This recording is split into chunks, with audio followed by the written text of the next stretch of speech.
2014 August 3 ഇറാഖിന്റെ വടക്ക് പടിഞ്ഞാറൻ ഭാഗമായ സിൻജാറിൽ ആ ദിവസം കുറ്റം ആരോപിക്കപ്പെടാഞ്ഞിട്ടും ഒരു സമൂഹത്തെ അവരുടെ മതവിശ്വാസത്തിന്റെ പേരിൽ ഇല്ലാതാക്കാൻ ഇസ്ലാമിക തീവ്രവാദ സംഘടനയായ ഇസ്ലാമിക് സ്റ്റേറ്റ് നടത്തിയ പദ്ധതി അതായിരുന്നു അന്ന് ലോകം കണ്ടത്.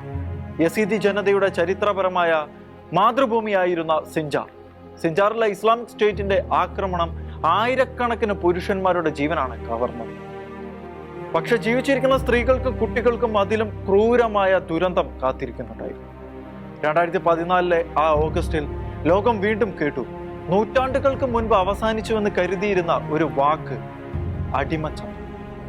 ആയിരക്കണക്കിന് യസീദി കുടുംബങ്ങളെ സ്കൂളുകളിലേക്കും സർക്കാർ കെട്ടിടങ്ങളിലേക്കും അവർ കൂട്ടിക്കൊണ്ടു. അവിടെ പുരുഷന്മാരെ ഒരു വശത്തേക്ക്, സ്ത്രീകളെ മറ്റൊരു വശത്തേക്ക്, കുട്ടികളെ വേറൊരു ഭാഗത്തേക്ക് എന്നിങ്ങനെ മാറ്റുന്നു. പലരും അവസാനമായി പരസ്പരം കണ്ട നിമിഷം പുരുഷന്മാരെ അവർ കൂട്ടക്കൊല ചെയ്തു. തീവ്രവാദികളുടെ രേഖകളിൽ ബാക്കി അവശേഷിച്ചവർ യുദ്ധത്തിൽ പിടിച്ചെടുത്ത സ്വത്ത് എന്ന രീതിയിൽ പരിഗണിക്കപ്പെട്ടു. തടവിലാക്കിയ ആൺകുട്ടികളെ കുടുംബങ്ങളിൽ നിന്ന് വേർപെടുത്തി ഇസ്ലാമിക് സ്റ്റേറ്റിന്റെ ഇംഗിതങ്ങൾക്കായി കൂട്ടിക്കൊണ്ടു. സ്ത്രീകളുടെ കാര്യമായിരുന്നു അതിദാരുണമായത്. അവരെ തീവ്രവാദികൾ കൂട്ടബലാത്സംഗത്തിന് ഇരയാക്കി, ലൈംഗിക അടിമകളാക്കി. 2018 ആ കൂട്ടത്തിൽ ഒരുവളുടെ ശബ്ദം, ഒരു യസീദി യുവതിയുടെ ശബ്ദം, അത് ലോകം കേട്ടു. നാദിയ മുറാദ്. അവൾ പ്രതികാരം ആവശ്യപ്പെട്ടില്ല. അവൾ ആവശ്യപ്പെട്ടത് നീതി മാത്രമാണ്. യസീദികളുടെ മേൽ നടന്ന ആക്രമണങ്ങൾ ലോകത്തെ ഞെട്ടിച്ചുകൊണ്ടിരിക്കുമ്പോൾ ഇറാഖിലെ മറ്റൊരു പുരാതന സമൂഹവും സ്വന്തം അസ്തിത്വത്തിനായി പോരാടുകയും അവരാണ് ഇറാഖിലെ മൊസൂളിലെ ക്രൈസ്തവർ.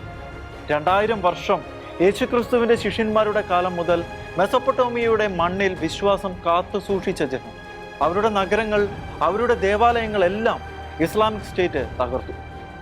ഇറാഖിലെ രണ്ടാമത്തെ വലിയ നഗരമായ മൊസൂള് ഇസ്ലാമിക് സ്റ്റേറ്റ് പിടിച്ചെടുത്തതോടെ ഇസ്ലാമിക് സ്റ്റേറ്റിന്റെ നിയമങ്ങൾ അവിടെ നിലവിൽ വന്നു. അവരുടെ നിയമങ്ങൾ, അവരുടെ പതാക, അങ്ങനെ എല്ലാം. അവയെ എതിർക്കുന്നവർക്ക് സ്ഥലവും ജീവനും നഷ്ടപ്പെട്ടു. 2014 ജൂലൈയിൽ ഇസ്ലാമിക് സ്റ്റേറ്റ് ക്രൈസ്തവർക്കായി മാത്രം ഒരു അന്ത്യശാസനം പുറപ്പെടുവിക്കുകയുണ്ടായി. അവർക്ക് മുന്നിൽ 3 വഴികളാണ് വെച്ചത്.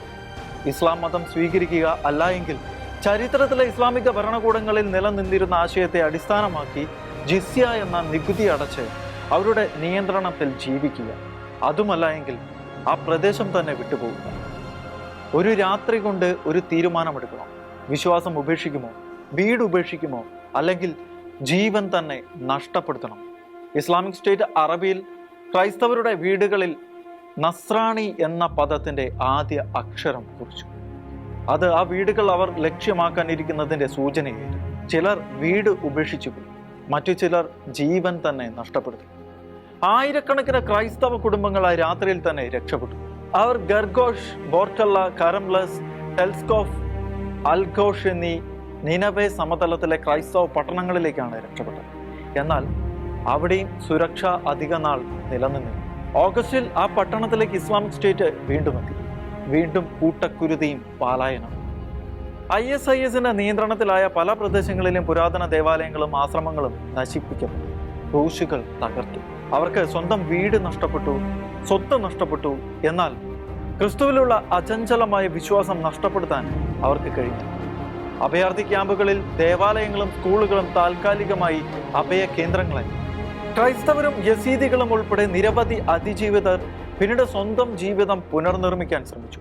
ഇത് വെറും ജീവനോടെ രക്ഷപ്പെടലിന്റെ കഥയല്ല, പ്രതീക്ഷ കൈവിടാതിരുന്ന മനുഷ്യരുടെ കഥ കൂടിയാണ്.